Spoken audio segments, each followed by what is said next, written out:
Hmm. How do I mute? Okay, we're live. Thank you. Good evening and welcome to Algonquian District's seventh Town Hall. Tonight we have about 90 minutes to discuss a topic I know is of the utmost importance and top of mind right now to everyone participating and watching, and that is voting and elections. We may not use this entire 90 minutes, but our previous town halls felt a bit short and we were running over, so we decided to give ourselves 90 minutes so that we can get to everybody's questions. This is an unprecedented election year for so many reasons. And while the election is November 3rd, we might be better off calling this election season because of the impact COVID-19 has had on the process. I wanted to hold this town hall tonight because tomorrow is the first day Virginians can vote early and in person. In Loudoun County, this will begin in our local elections office in Leesburg. But the county is also opening up 3 satellite facilities where residents can safely vote early and in person to ensure that their vote is counted. Those facilities will open up in October. We also have new opportunities available for mail-in voting in our state, thanks to some important work by our governor and our General Assembly. Voting is not only an important right, it is, I believe, a solemn duty. Elections have consequences far beyond the 4-year election cycle, and local elections have an almost immediate consequence that affect our day-to-day realities. Voting is every citizen's opportunity to participate in government. It's every citizen's opportunity to make sure their voice is heard and to impact the community in a real and tangible way. That's why I supported, along with Chairwoman Randall, just this week, a constitutional amendment that automatically reinstates voting rights after a person is free from any term of incarceration from felony convictions. Virginia is one of only 3 states that permanently take away a person's right to vote with a felony conviction. The governor may elect to restore those rights, but 500,000 Virginians have lost the right to vote, even though they're still counted in voting districts and still pay taxes. In America, we believe in second chances, and as the General Assembly considers criminal justice reforms, the current administration is continuing to work to give those who have paid their debt to society a second chance. As I said before, we are living in unprecedented times. The COVID-19 pandemic has changed the way we think and act in almost every area of our lives, including how we vote. That's why I support legislation that increases mail-in ballots and would implement a vote by mail system in Virginia, as several other states in our country have been doing for many years. These are but a few of the many topics we'll discuss this evening, along with thoughtful questions we received from many of you. I'd like to thank Chair Randall, Delegate Wendy Goditis, County Registrar Judy Brown, and Deputy Director of Elections Richard Keach for being here with us this evening. Each of them has a particular viewpoint from local to state on this topic and will provide unique perspectives to our conversation. And you'll learn more details about how our elections office is serving you. We can't expect to get to every question, but I hope we can address some of the big ticket items like how and when to vote and the challenges we face in this election that we haven't experienced before. To that end, I'd like to say a few words about our guests. I'm honored to be joined by Chairwoman Phyllis Randall. She's the chair of the Loudoun County Board of Supervisors. She was elected at large in November of 2015 and elected last year for a second 4-year term. By profession, she's a mental health therapist and worked with substance abuse offenders for over 15 years. Chair Randall was selected as one of only 25 women in the country to be included in the 2019 class of Governing Magazine's Women in Government Leadership Program and was recently named Favorite Public Official by the citizens of Loudoun. In addition, we have Delegate Wendy Goditis. Delegate Goditis represents the 10th District in Virginia's House of Delegates. She's Vice Chair of the House Committee on Agriculture, Chesapeake, and Natural Resources, and on the House Labor and Commerce Committee and the Committee on Counties, Cities, and Towns. She co-patroned legislation that permits any registered voter to vote by absentee ballot, designed Election Day as a state holiday, and a bill that requires by-mail voter registration application forms to be available to students. Crucial to this conversation is our Registrar Brown, the certified elections administrator at both the state and national levels. Ms. Brown is ultimately responsible for ensuring the success of the electoral process in Loudoun County, no pressure. And finally, I'd like to introduce Richard Keach. Deputy Director of Elections and Voter Registration. Mr. Keach is certified elections administrator at both the state and national level, and in that capacity directly oversees the technology, budget, and finance and human resources in our elections department. He also works with staff to handle voter registration, vote by mail, and early voting. So I'm sure that you have been very, very busy. And with that, I'll say that Chair Randall will make some comments, and then she will pass it to Delegate Gudaitis and so on. And once everyone's said a few words, we'll start taking some questions. So thanks again for being here. I will turn it over to Chair Randall.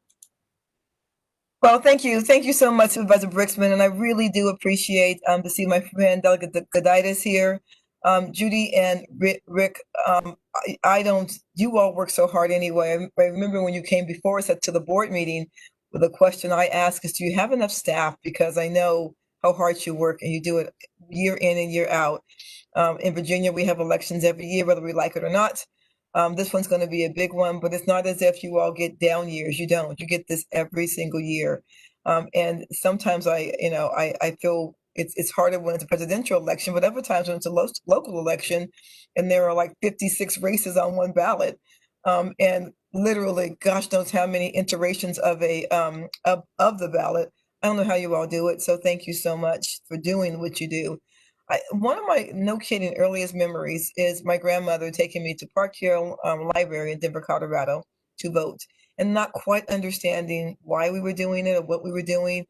But it was, it's Denver, and so we didn't have a car, and Denver's cold in February, so you walk. And she put me on my little clothes and my boots, and we walked to Park Hill Elementary School.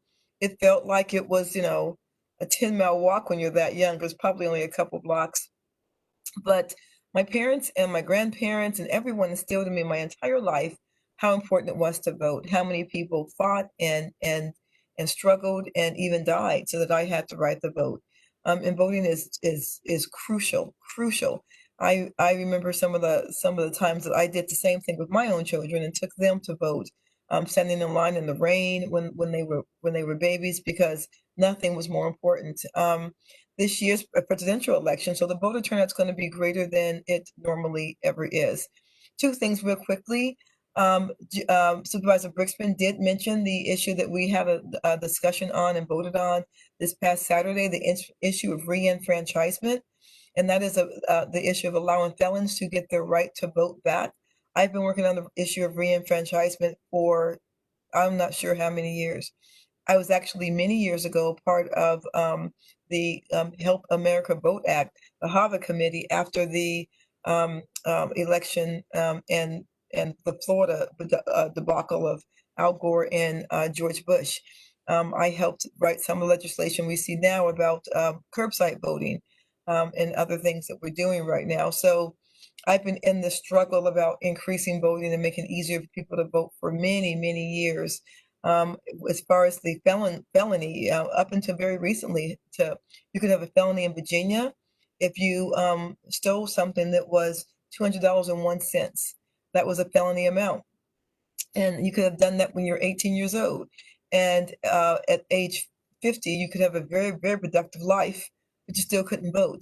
And I felt like if we really want people to start to try to turn their lives around and get back into society and get a second chance, voting had to be so crucial to those discussions. And so I am happy that we're seeing a more ease of voting and all the things that have happened with the General Assembly. The second thing that happened at this past week's meeting was a discussion on whether or not we would increase voting hours by an hour in the evening.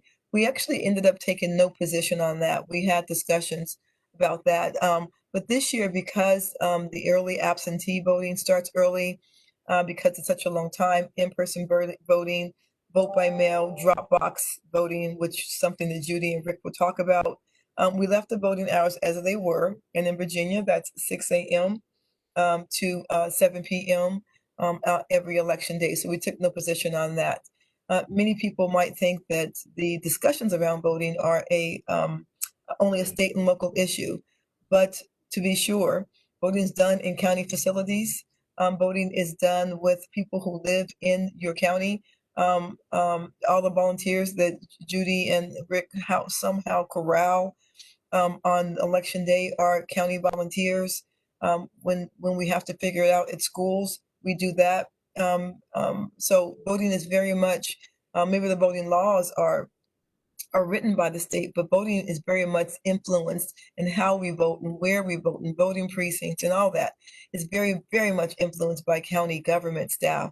And so I thought it was apropos that we spoke about these issues and talked about these issues and take a position on these issues. And so I could talk about this forever. I won't. So I'm here for questions. Again, thank you, Ms. Brixman. Thank you, Ms. Kaditis. Thank you so much to our amazing, we have the best staff in Virginia. And they can't say that themselves, but I'm happy to say it because it's very true. So I will stop talking now and pass it over to my friend, Wendy Kaditis. Thank you very much, Chair Randall. And thank you so much, Supervisor Briskman, for doing this. The more we get to talk about elections and voting, the better I like it. I cannot believe that Judy Brown and Rick Keach have given us this time tonight with everything that they're doing. There are 3 registrars across the 3 counties that I represent. And I have had the great pleasure of meeting with and talking to all 3 of them. And my respect for you is just absolutely without bound. You're amazing. I know we keep piling stuff on. When we pass legislation, we do realize that we are piling more work on our voter registrars and our elections officers. I apologize for that, and yet I can't be sorry for the changes that we made. And this year we did make some big changes in the General Assembly. I can give people bill numbers if they want them, but I will first just say, as Supervisor Briskman said, 45 days of early voting in Virginia. And isn't it fantastic that this is the year we did that? That this year of COVID is the year that we gave Virginians 45 days to find a quiet time to go into the office and vote. And they're not going to be standing in line, not going to have a crowd. I'm just so thrilled about that. That's something we had really been pushing for. We eliminated the photo ID requirement. And this was big because not everybody has a driver's license. Not everybody knows where their driver's license is, even if they had one at some point. But most people have something like a utility bill or some way to identify themselves. So this was a really important thing that we've done to make it easier for more people to get to the polls. We want everyone who is qualified to be able to vote. But my personal favorite was the bill that I co-sponsored that, yes, it made Election Day a holiday, which is fantastic. But maybe the best part of that is it took away the Lee Davis holiday in order to do that. So we killed a bird and raised a bird, and that was a really wonderful, wonderful bill. It was really one of my all-time faves. And right now, we are in special session, and because the governor called special session because of COVID-19, the holes it blew in the budget, the ways that it changed our lives. We are also, as we are down there, dealing with some of the systemic racism issues and some police reform issues. But that's a topic for another time. But in terms of elections, because of COVID, we have passed a bill that Governor Northam has already signed. It allocates $2 million towards prepaid postage for the return of absentee ballots for those people who don't have stamps in their wallet or in their desk. We've made it possible to add drop-off ballot boxes throughout the state. And this is big. It's a safe way for people to return their ballots. And we have allowed money, and this is where I feel bad for our registrars and our election people. Sorry, we have added money that allows our registrars to look at the envelope of the ballot and say, uh-oh, this has a PO box instead of a street address. That's no good. And they can contact that voter beforehand and say, you know what, this isn't going to work until you give us a street address. or correct signature or whatever it is. They're not opening it up at that point to see what the vote is at that point. They're just looking to make sure that the ballot is correct. It has been correctly filed. And we've allocated some money for that to happen, although it does add extra work for our election officials. But those are some of the things that we've done. We made great strides towards voters' rights, towards supporting voters' rights this year in the General Assembly, and I look forward to answering any questions. That's awesome. So then, thank you, Wendy, so much for all of your hard work. I mean, the detail that you have gone into on that legislation is amazing. So, Judy, would you care to give us a briefing on what's going on in the elections office? I know you guys have been super busy. Yeah, so yes, we've been very busy. We're working on the mail out of ballots that are supposed to be in the mail tomorrow, 45 days before the election. I believe we're at probably about 57,000 ballots. Typically in a presidential election year, our first mail out is 4,000. So you can kind of get a picture of the increase in the work that we're having to do. We have great election officers that have agreed to come in and help with that. We have tables set up, people 6 feet apart, putting labels on envelopes and getting them ready for the mail. In fact, we have the Postal Service coming tomorrow to actually pick them up. So we're working very closely with our folks over here at the Leesburg Post Office to get the best quality service possible. A lot of people in the county are pitching in to see to that all this takes place. Our mailroom for the county putting the postage on the envelopes for outgoing. And then, of course, Ricky and his team have been working very hard at getting the early voting all set up and ready to go. So as some of you may or may not be aware, we're not actually doing the early voting in our office suite this year because we need the space for processing ballots going out and ballots coming back in. So we've actually acquired some space at the other end of the building where the extension office is located, and it's Suite F. And so we are, again, have that set up to try to keep people social distance. And hopefully it's going to work out for us. People will follow the signs and get to the right location. We did get the, we can email ballots to the folks who are overseas. I'm happy to say that we had a little over 1,200 that went out yesterday to folks overseas. So now they'll be able to print their ballots and start trying to get them back home to us. Because one of the things that we found is that we have some of our residents that went overseas and they can't get back. So they're currently stuck over there. So we've had to work with them. One of the other things is with the Department of Motor Vehicles being closed and appointment only. We're having to resort back to the good old-fashioned way of registering to vote on a paper application because they can't get an appointment to do business with the DMV. So and you have to have a driver's license to register to vote or apply for a ballot online. So they don't have driver's licenses. So maybe the no photo ID being required now is a plus for us because there are a lot of people who aren't going to be able to get a Virginia driver's license in time to vote this year. So we're super busy, a lot of things starting off tomorrow to kind of kick off our election season, and we're up for the challenge. Thanks, Judy. Just to confirm, it's Suite F, but it's still 750 East Yes, Miller ma'am. Drive. Yes, Or ma'am. Miller Drive Southeast. Yes. Okay, great. Mm-hmm. And I would like to give those addresses at some point, but maybe Richard's planning to do that. So we'll let Richard have some comments. And I know, Richard, you shared some amazing detail and information at our Council of Governments meeting. Gosh, that was a couple weeks ago. But we'd love to hear more on some of those numbers and what you guys are doing. Sure. Happy to be here tonight. Like Judy said, we are crazy busy. And I think sitting here tonight is probably the easiest thing we've done in a while. So we're happy to do this. It's been a lot of late nights.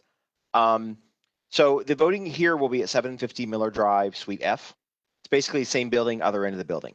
What I'm telling the staff to do is tell people to look for the orange construction fencing, because we've roped off the non-campaigning areas with orange construction fence.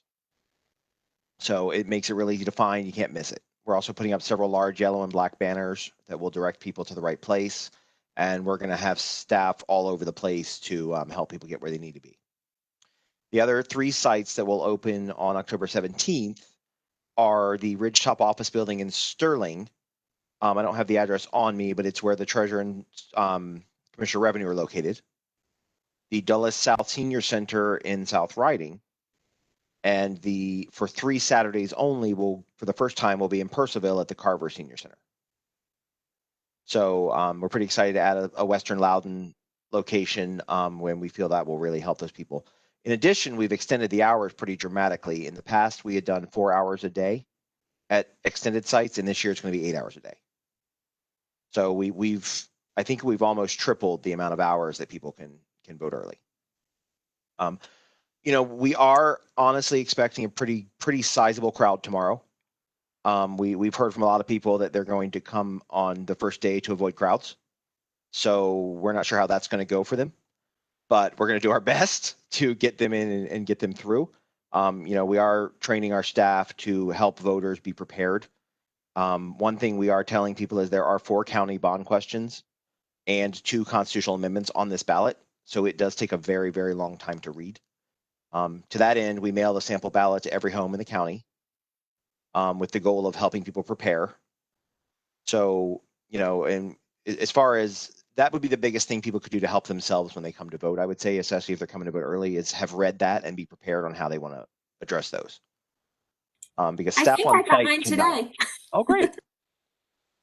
Staff on site can't give guidance on those items, unfortunately. So we do try to help the voters get educated. Another thing we've done this year that we have worked with public affairs on is we've completely revamped our website to make, with our theme of there's 3 ways to vote. You can vote at home, you can vote early, or you can vote on election day. So if you visit loudoun.gov/November election, you'll find it's a lot easier to navigate. There are links. We're asking people to decide how they want to vote and stick with that. If you've requested a ballot be mailed to you, get that ballot and either mail it back or drop it off. So that's the information we're really trying to get out right now, and we've had a lot of really good support from public affairs on helping to tailor that message. So we actually have gotten some questions about if I ordered a mail-in ballot, can I bring it in person? Can I change it up, basically? And what I hear you saying is don't change it up, but maybe come drop it off in person if you're a little bit worried about, wanting to vote in person, even though you originally ordered a mail-in ballot. Right. I mean, technically, you have a couple options. Number one would be wait till you get it, because they're not going in the mail until tomorrow, so no one has them yet. Once you get it, if you want to vote early instead, you can certainly bring it and trade it in. We can't trade in your ballot unless we have that ballot back. That's part of our security process. Or you could just fill it out and bring it and drop it off, which would work well that works great too. Right now, if someone has requested a mail ballot and they decide to come before they've received it, unfortunately, their only option is going to be to vote provisionally, which means their ballot won't be counted until at least 4 days after the election. So we are advising people, if you've requested a ballot, just, kind of be calm, wait till that arrives, and then decide how to proceed.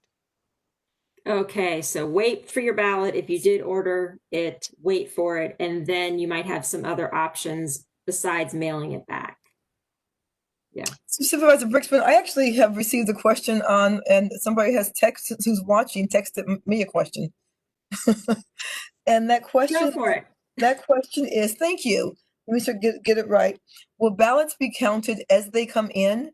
So if you order a ballot and you mail it back in, is your ballot counted as it comes in? And I think you may have just answered this, or will it be counted after all the ballots are counted for people who are voting in person that day? How do you count? How fast do you count mail-in ballots? Is the question I believe they are asking. Okay.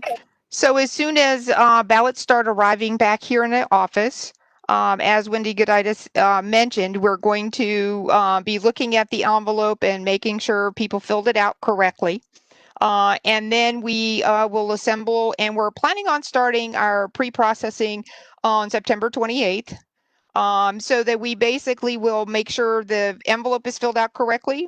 We take the ballots out, and we actually have a high-speed scanner that tabulates ballots. So we're not going to have to stand there and feed them in one at a time. And so we'll start to process the ballots so that on election night we have a number to provide to the public. So all along the process, we're going to be opening ballots and putting them into the scanner to tabulate them, but no results will come out until after 7 p.m. Thank you for that. I had that on our list of questions that were mailed in early as well. So in other words, you can process them, but you can't report any results. Like there's not going to be any early voting reporting going on. Correct. Yeah. Yeah, and I can go a little further there. And actually, our system is set up security-wise that not only can we not, not only are we not allowed to report the results, we cannot obtain the results. The system will not give us results until 7 p.m. on November 3rd. That's interesting. Yeah, it's a safeguard built into the systems.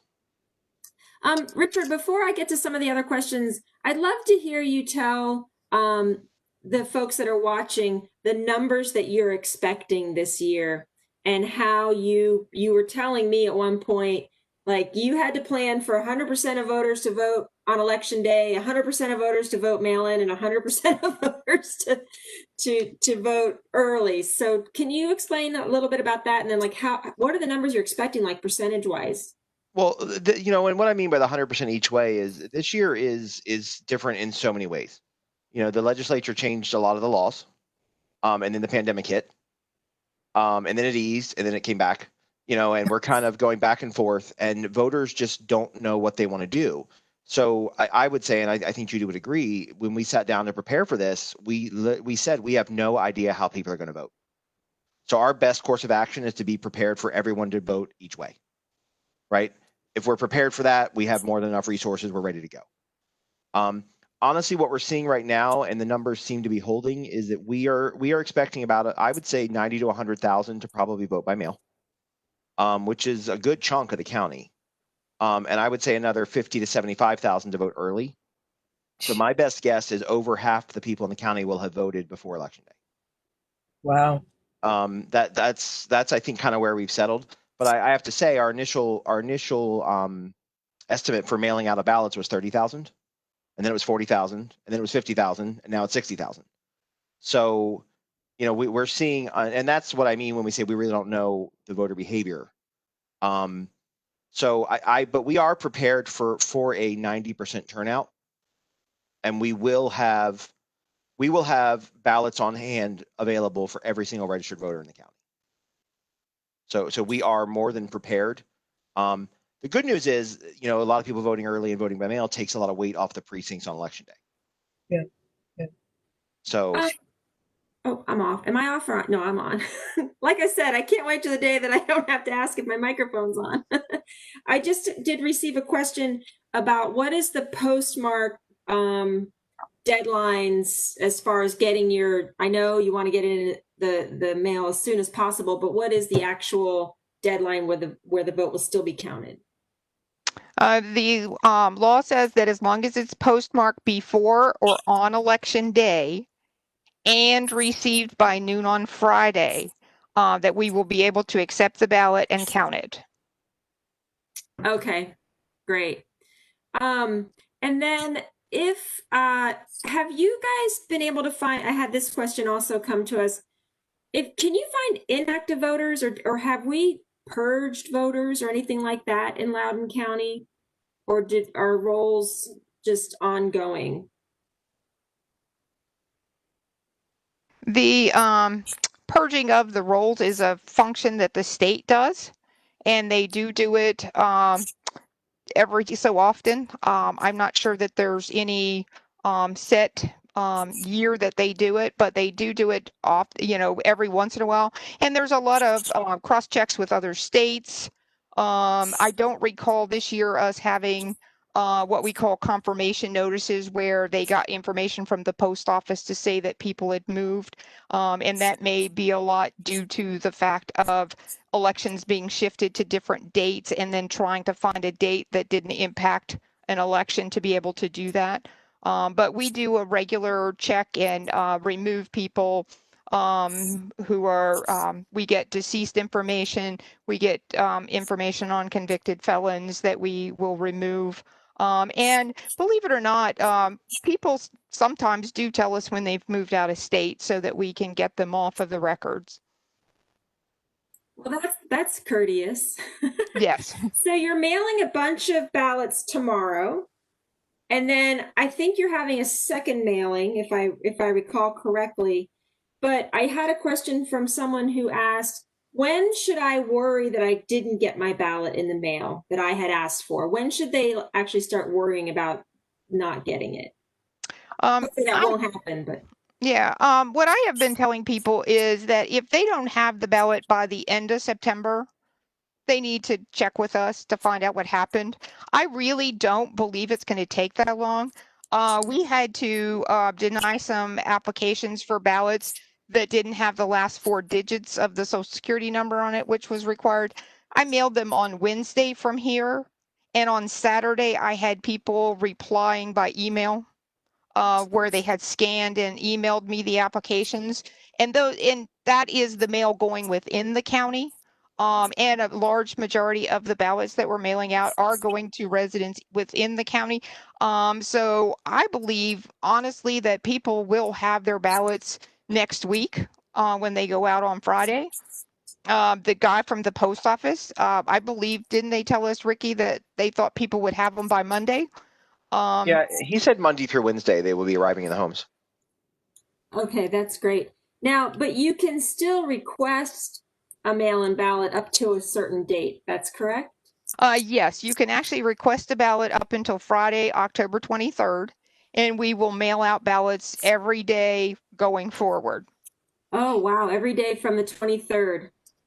From October the 18th, September 18th, going forward, we're going to be mailing ballots every day based on the request we get in. The code says that we have 3 days to process the ballot and get it in the mail. And we try to process it and try to get it out either that day or the next day. I see. Okay. Go ahead, Chair I Randall. have one question. So I am the daughter and the wife of military, grew up on Army bases, and question about military voting.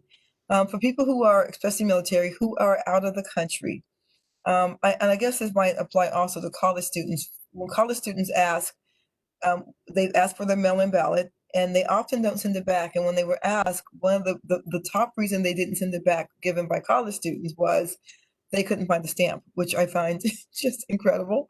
But it's one of the issues. So for our military and for our college students, for people who are getting their ballots out of state or maybe even out of country, talk about the postage. Is it postage paid envelopes? Talk about the postage to me, because I would hate for somebody sitting in Afghanistan to send his ballot back and it doesn't get back correctly because the postage is not correct. That would be just a tragedy. Can you talk about that a little bit? Okay, so the information that goes out to the military and overseas people, whether it goes by mail or it goes by email, includes a postage paid envelope or envelope template that they can put on another envelope.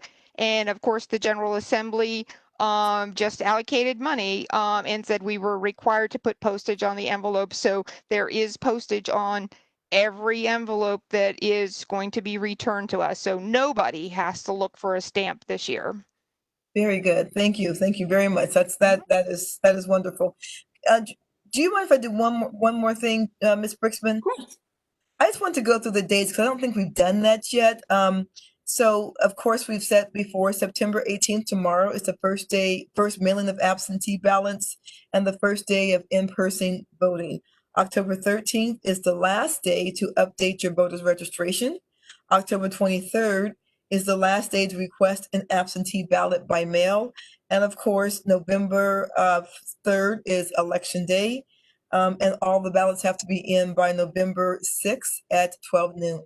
So we hadn't reviewed those dates, and I thought we might want to do that. So thank you, Ms. Brixman. That's And don't awesome. forget that October 31st is the last day of early voting in person. Ah, So That's awesome. that's So awesome. speaking of November 3rd, that is actually my daughter's 18th birthday, and she's registered to vote, and she is going to vote on that day. She's insistent that she's going to vote on that day.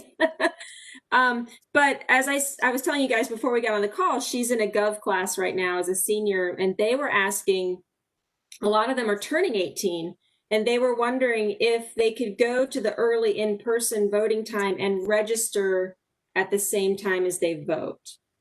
And in general, can you register and vote at the same time on election day? No, you cannot. If you were to come in and register before October 13th, there is a 5-day waiting period before you can actually vote. But I do believe there is legislation coming along that would allow for same-day voter registration next year. So Kelly that's, Goditis, would you like to speak to that? Just that as much as we did, do I still have a bad echo? You do, but we can. Okay. As much as we did to support voters' rights in this past session, there were still plenty of pieces of legislation that we have on our wish list, and that is one of them: same-day voter registration. I will get back to the Gov class on that. But while we have your microphone on, Delegate Goditis, could you speak to some of the other wish list legislation that you're thinking about for elections and voting? You had to ask me that, and I just went blank. Let me think about it. I'll get back to you. We've got plenty of questions. There was one that came through, Chair Randall. You know, when we're talking about our legislative agenda on the board, often the argument is that we're not the General Assembly, so why is it important or for us to weigh in on these sorts of issues that might seem to be a state level issue, but then we do either support or don't support some of these things? I think that's such a valid question. And of course, there are state level issues of what people in the state will vote on, and they create the legislation. But there's nothing that happens in the state that doesn't really impact the counties. And so every year, the county government has a state legislative program. And we talk about things ways that we want to impact the General Assembly, and ways, that the majority of our board would like to see something happen on the General Assembly. So it depends on how narrowly you define that. Some of my colleagues, who I have great respect for, define that as unless it's specifically around county government issues, we should not ever weigh in on it unless we can vote on it ourselves. I actually take a little broader view. When something is as important as voting, and as I said, you vote in county facilities with county employees, and people in the county are volunteering, I think it's completely apropos for us to weigh in on not the legislation, but just things like voting hours and how that might work are important to weigh in some of these legislative items. Other people take a very broad view and believe that we should weigh in on everything that the General Assembly does. That sounds exhausting to me, and I have no desire to do that, to be quite honest. But it depends on the stance you take, and I am kind of middle of the road on that stance, that if something impacts the county to the degree that voting does, I think it's not just apropos, but actually our duty to weigh in onto some of those issues. And so that is why we did talk about the process of voting, not the legislation, but the process of voting during last Tuesday's meeting. And that's why we sent some information into the General Assembly that we'll talk about during the next session. And the truth is, when people ask questions about voting, they don't usually call the Board of Elections office in Richmond. They used to call Ricky, and they call Judy, and they call us.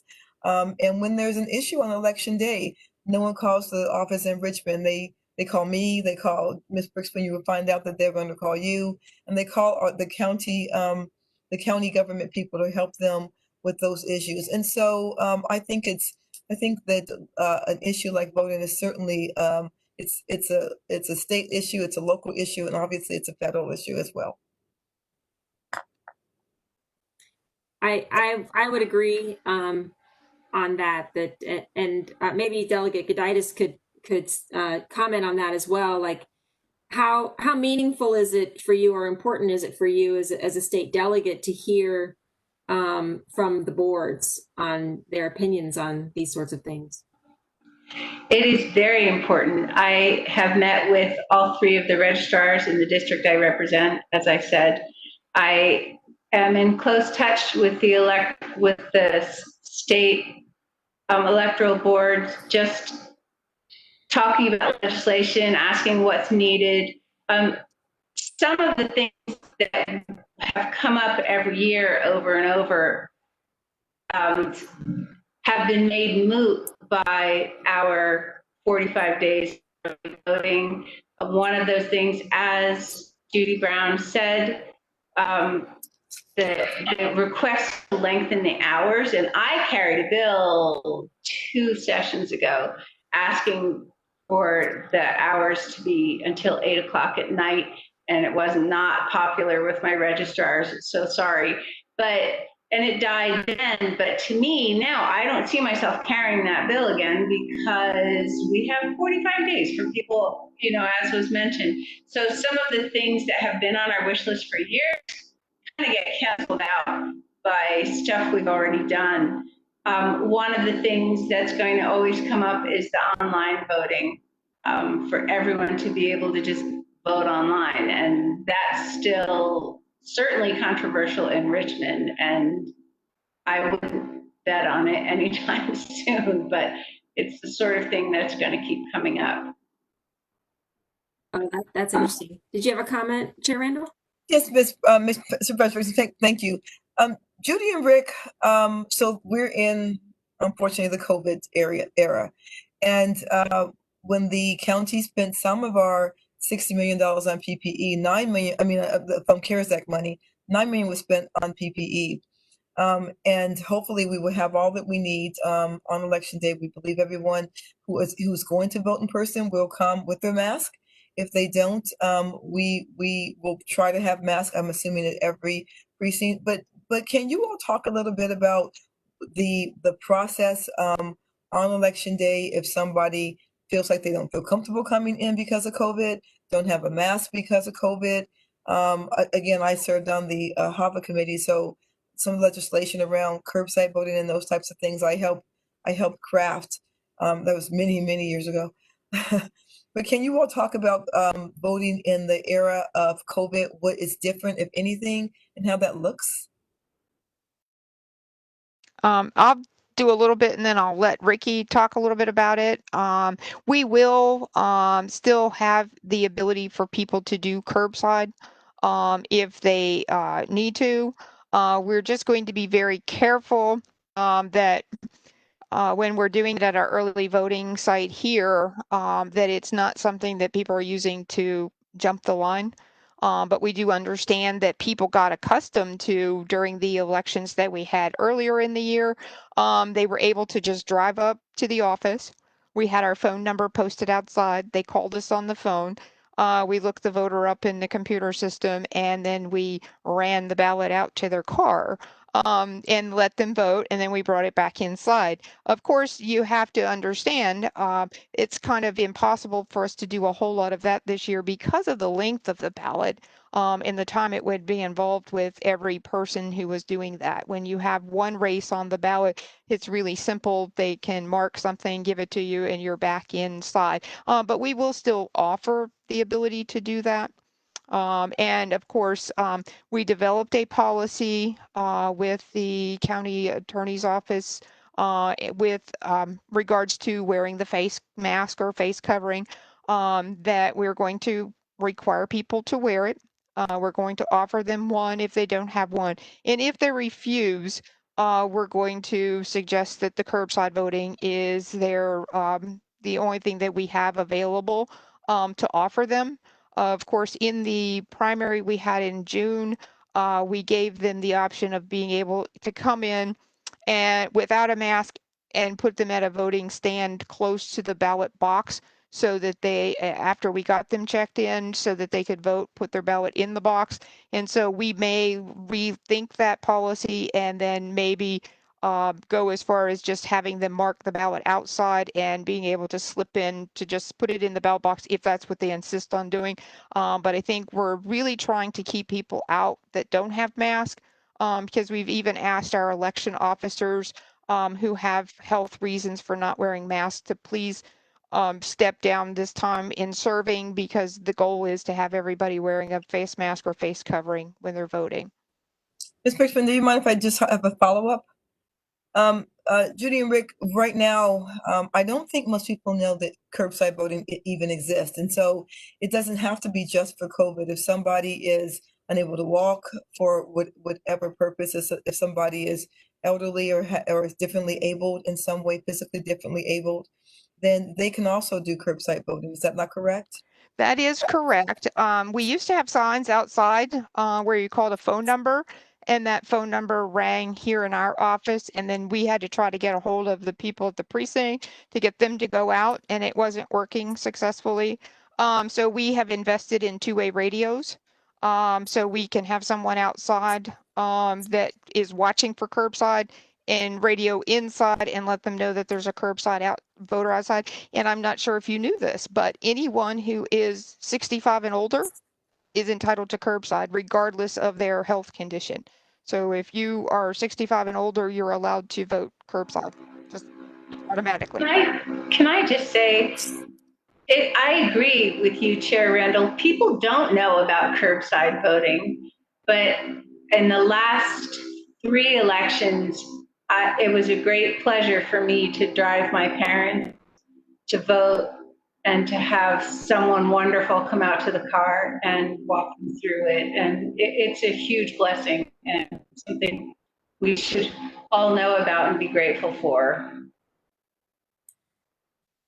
Judy and Rick, have you felt the need to coordinate it all with the sheriff's department in case there's folks that don't want to wear a mask? We had an incident at the Cascades Library recently with an unruly patron who didn't want to wear a mask, felt like they, were entitled to service indoors. Have you thought along those lines or felt the need to coordinate with the sheriff's department or anything on that?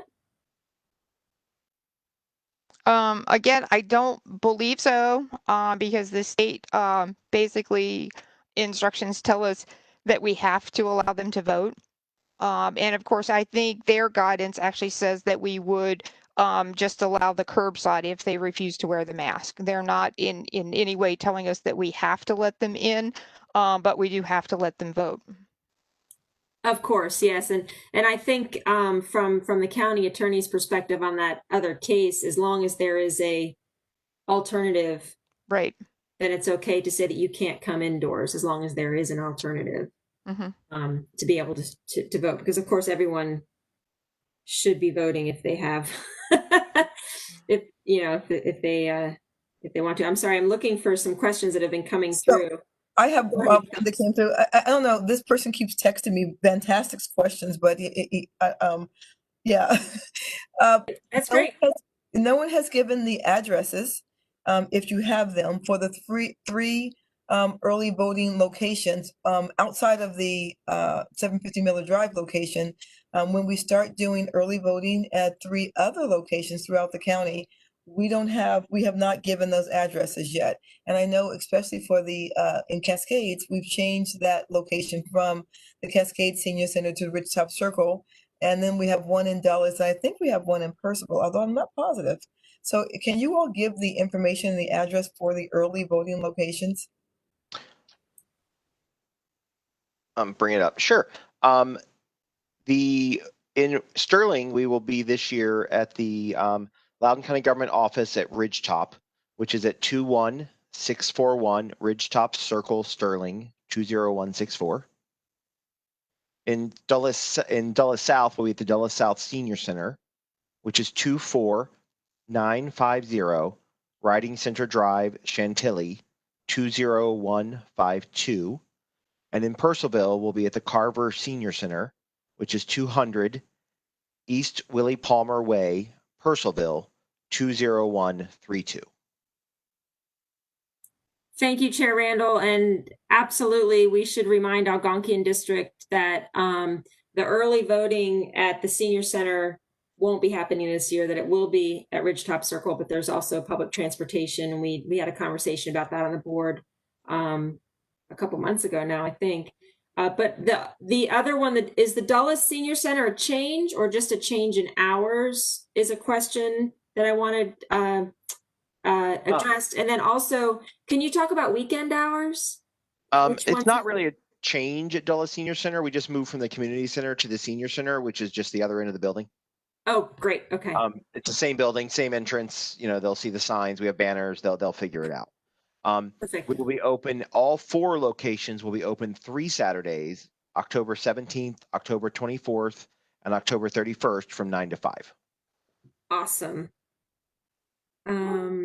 Let's see. I have another question. How can you check to see if your application was received? We have a constituent asking. So I guess that's your online application for a mail-in ballot. Yes. So if you have actually applied online, you can go on the State Board of Elections website, www.elections.virginia/voter information, and you can look and find the status of your absentee ballot request there. Of course, that does require you to enter your driver's license number, I believe, to look that up as just a verification. And then, of course, you can always give us a call or send us an email at vote@loudoun.gov. Fantastic. One other question that came through is that we now have been given the opportunity to have drop boxes in the county. Will we be able to deploy drop boxes in the county?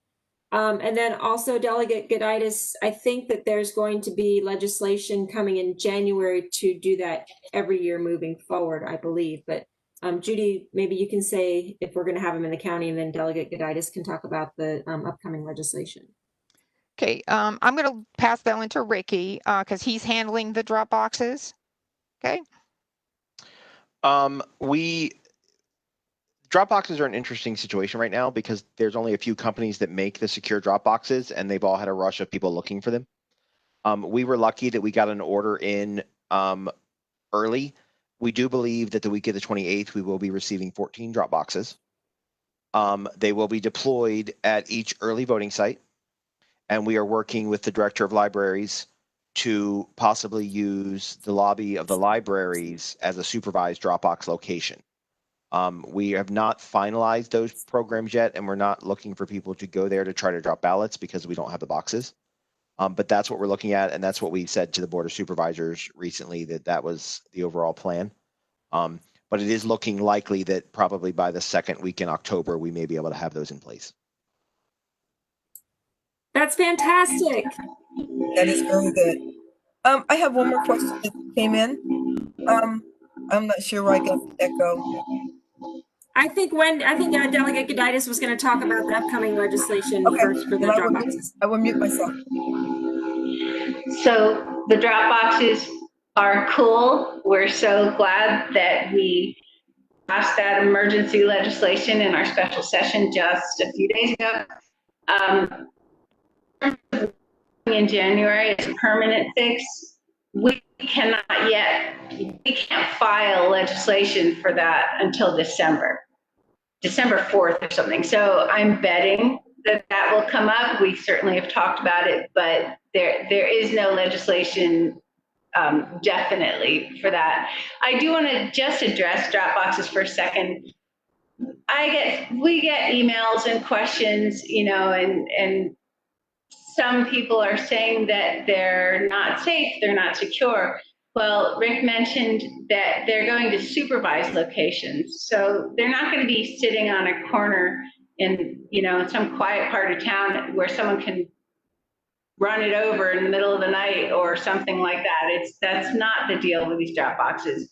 And people say, we've heard it said, well, it'll encourage voter fraud. But let me just say that would be very hard, because these are the same ballot forms. They have a barcode on them. They're the same ballot forms that you would mail in. So there's no difference there. And while Virginia has a very tiny record of any sort of voter fraud, Virginia does have a long and very clear record on voter suppression. So this is a way to encourage and support voting, the voting which is every citizen's right. Thank you for that, and I completely agree. Chair Randall?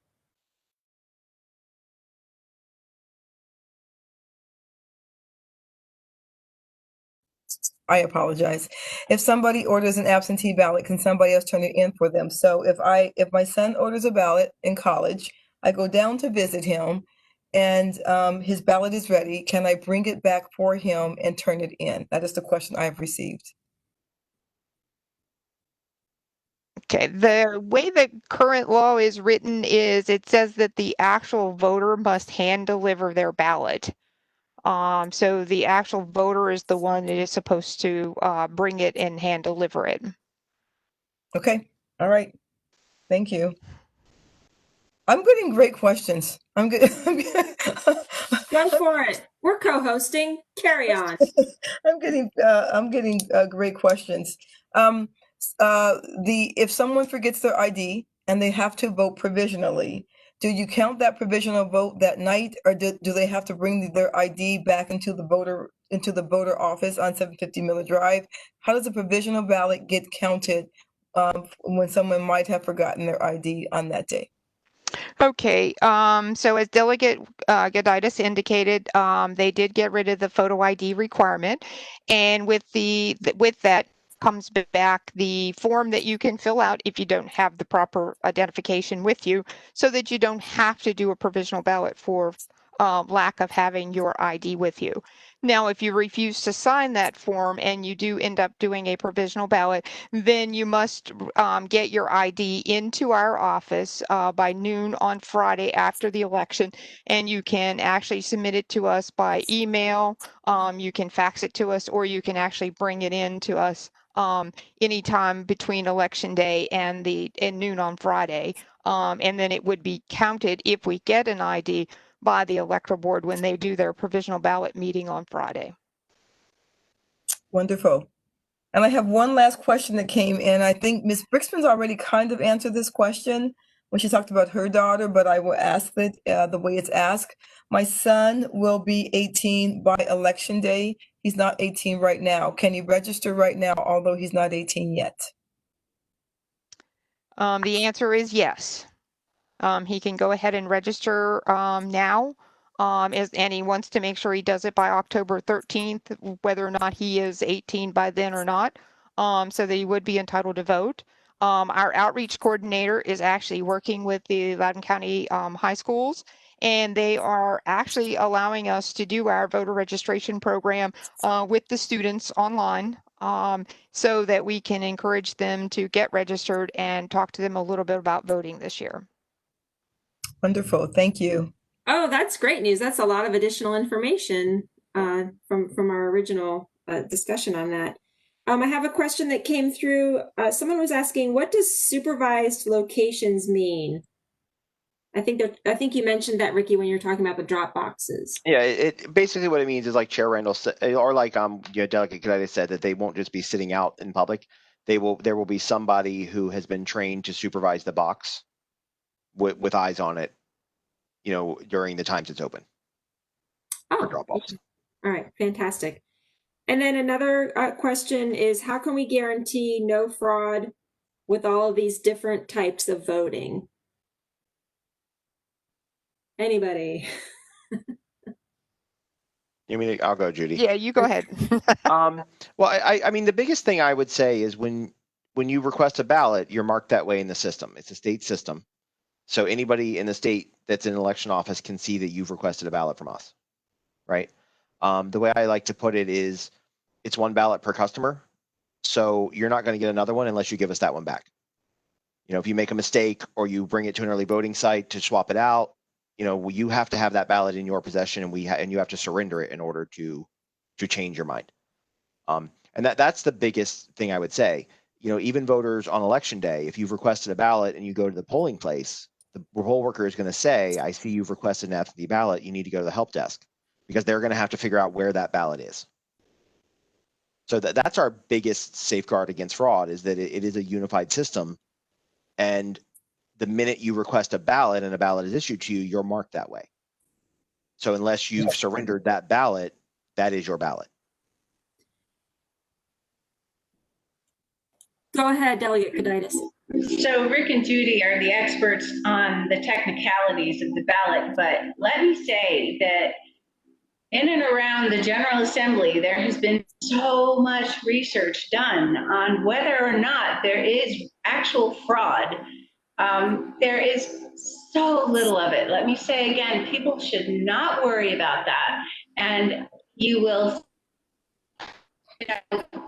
wild posts on Facebook saying that, oh, we can't have mail-in ballots because of fraud and all that stuff. It just doesn't happen. And as I said, what has happened in Virginia is voter suppression. And this year we have come a long way to right some of the wrongs against our voters. But I want people not to worry about fraud. Well, to dovetail off of what Ricky was saying, is there any other way to count a vote besides putting it in that scanner machine? The fast scanner machine that you guys were talking about a minute ago? Well, you know, we use the scanners in the precincts, of course, you know, the optical scanners. It's the same system with just a higher speed scanner in an early voting setting. I mean, in an absentee voting setting by mail, because, you know, counting 100,000 ballots takes a long time. And we need something high speed to process those. The only other ballots that we process anyway differently are the overseas ballots that are returned, and those are actually counted by hand by a team of election officers with one representing each party. So there can't be some crazy computer thing happening where someone hacks No. it and adds more votes for somebody or something like that. That can't happen. Our equipment is not now, nor has it ever been connected to the internet, and it does not even have a modem. Interesting. Go ahead, Delegate Gudaitis. A question: do you have ballots for people who are legally blind with sight issues, that those are processed separately? Yes. We use what's called a I can't think of the official name. We call it the OBI, and it is it gives the voter the ability to vote by using a touchpad. But then a paper ballot is printed and inserted into the same optical scanner as everyone else's ballot. So it's counted just the same. Interesting. Good question. That's an interesting question. I have a question again. So, in this time of COVID, and we are now in phase 3, and, you know, God willing, we will, you know, stay in phase 3 or be even better, just completely out of COVID by election day. Wouldn't that be amazing? But in this time of COVID, what we know is that some of the experts are saying that there could be a second wave. And if anything has to close back down because of a second wave, and if it's a voting center that closes down, the question I'm getting from Shelley is, what happens if a voting center has to be closed because of COVID?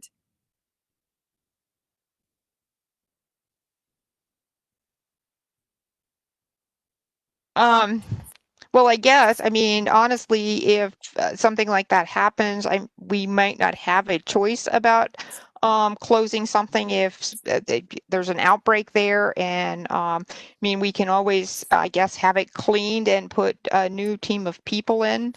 I think then we would also tighten our restrictions on the number of people who are allowed in maybe and just cut back a little bit. But it's my understanding from the direction from the state that, once we start advertising what we're doing, we're kind of committed to what we have to do. Ricky, do you have something to? Well, yeah, I mean, I would point out, I think it's a great question, and it's obviously something we've thought about, but we don't want to think about, you know, because it's kind of one of those, what do you do? But, one thing I would mention is we are in very close communication with Dr. Goodfriend in the health department. He has approved many of our plans. We are working with the Medical Reserve Corps coordinator, and he will be providing us on-site Medical Reserve Corps volunteers for hopefully every day of early voting and on election day. So they will be on site to help with sanitization, mask usage, social distancing. And I guess the best answer I can give, is, and I think Judy's right, is once the train leaves the station, it's kind of what it is. But we are taking every precaution we possibly can to do what we can to keep it going so that people can vote. Yeah. And I assume that was the answer because I remember when we did HAVA, we talked a lot about, and that's the Help America Vote Act, is once you say where someone's going to vote, that's where they're going to vote, which is why we work really early, or you all work really early if you're going to change a precinct, to let everyone know in advance what precinct might be changed, to send them a different voting card in advance, that type of thing.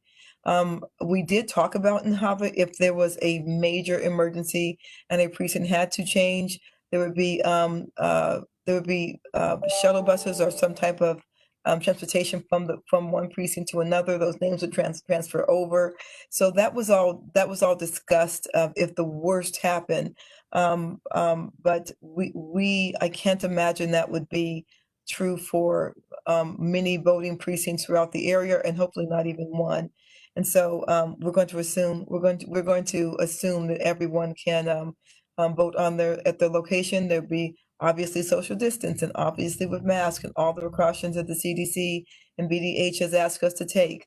But everyone should plan on voting at their voting precinct that they know that they're voting at as of this time. Thank you, Madam Chair. We have a specific question. I think we sort of answered this question, but a follower on Facebook, Ms. Doolittle, would like to have it answered a little bit more explicitly. And that is, will votes be counted before November 3rd?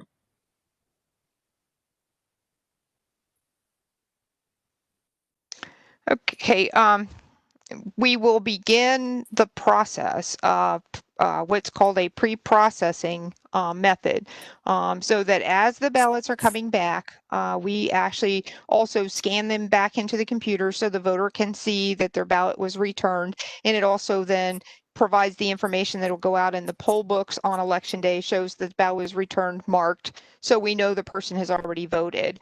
And then the process of comparing the information that's on the oath envelope, which we refer to as envelope B, we make sure the name and address match the name and address of the voter that sent it in. We check for a signature. Of course, this year the court has indicated that if you feel uncomfortable and that you're putting your health at risk, you don't have to have the signature of a witness. So anything that's on that envelope, we will verify first, and then we can then take the ballots out of the envelopes and then start to feed them in to either the high-speed scanner or a machine.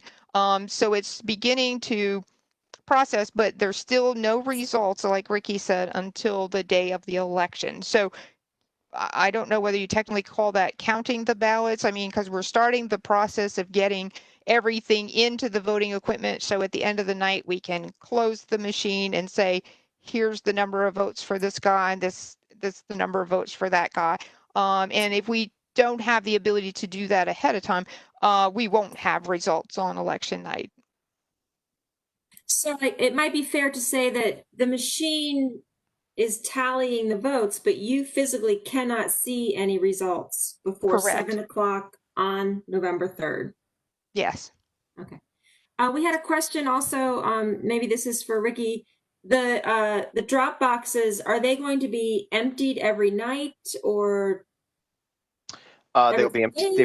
The state has prescribed a policy, which we will certainly adhere to. They'll be emptied at least once a day by a team of 2 election officers, 1 representing each party. They'll be sealed in a bag to be returned to the office. They'll be counted when they go into the bag, and they'll be counted when they get back to us. So That sounds pretty secure. there'll be a pretty strong chain of custody process. That sounds pretty secure. Do you have any other questions, Chair Randall, that you're seeing? I saw one that came in and it asks, can someone's masks have something on it that might support, like, I know that there's a moment, there's a line you cannot walk past when you have voter paraphernalia on. What if someone's mask has, what if they wear a Biden mask, what if they wear a Trump mask?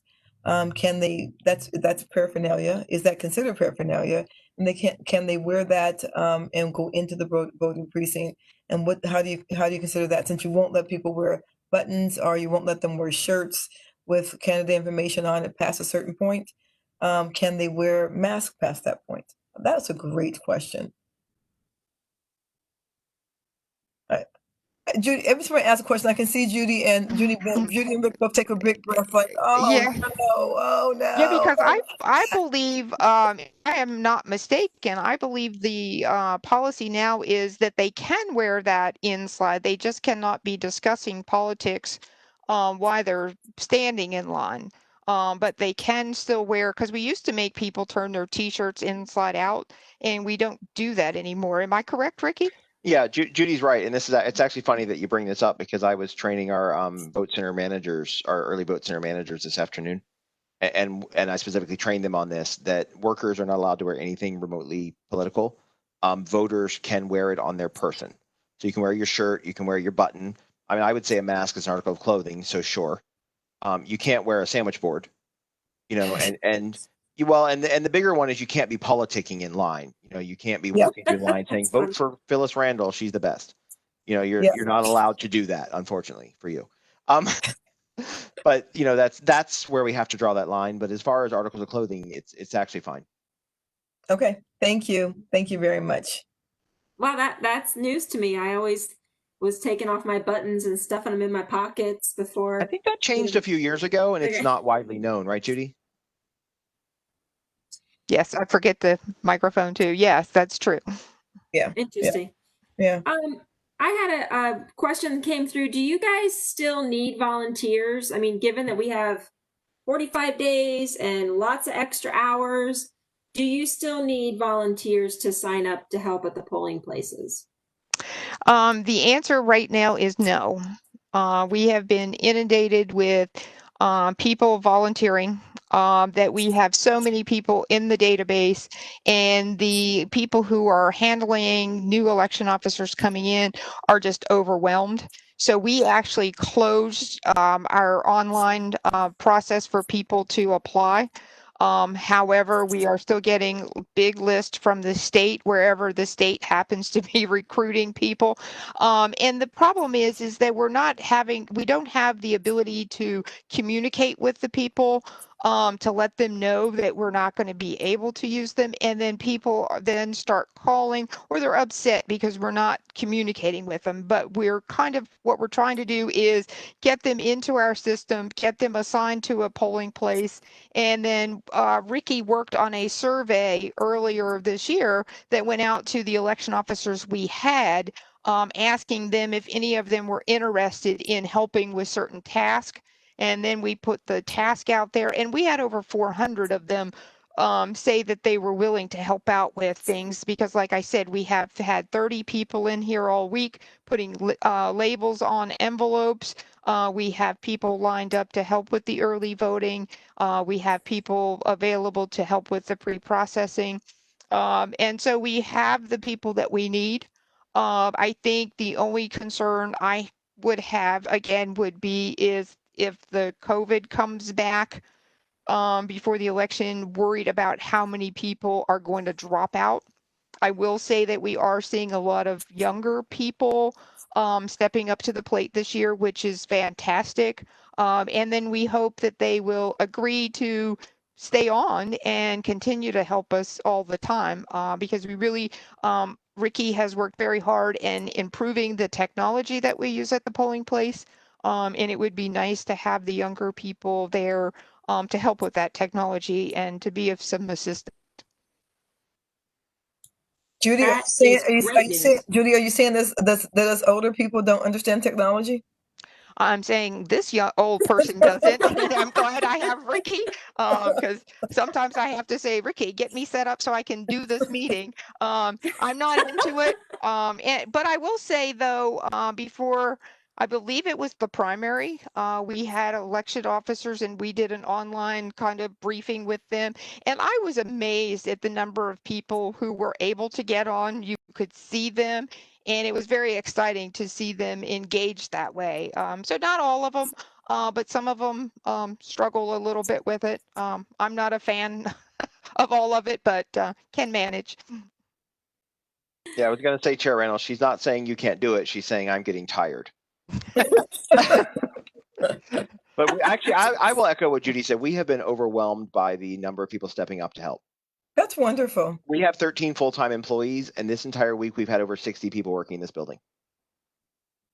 That's Wow. We just put out the word. We had people volunteering to stay late. They were coming in early. I mean, we are very, very lucky in Loudoun County. People really care. I felt so guilty about piling on this legislation to our registrars. I called my registrar here in Clark County and said, "Can I help?" And she said, "No, Wendy, you're not allowed to help." I was like, sorry. That's awesome. I think we just have one more question, and that is there any expectation, given that we might have, we already know we have a lot of mail-in ballots, like because you're mailing out like 100,000 of them. Do you think that's going to delay the count at all, or do you still think that we'll be able to get it, in the time frame that we have in the past? Which is election night.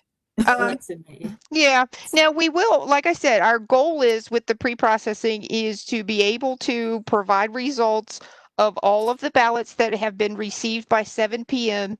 by our office. That also would include all of our early voting sites. Those numbers would be included in there as well.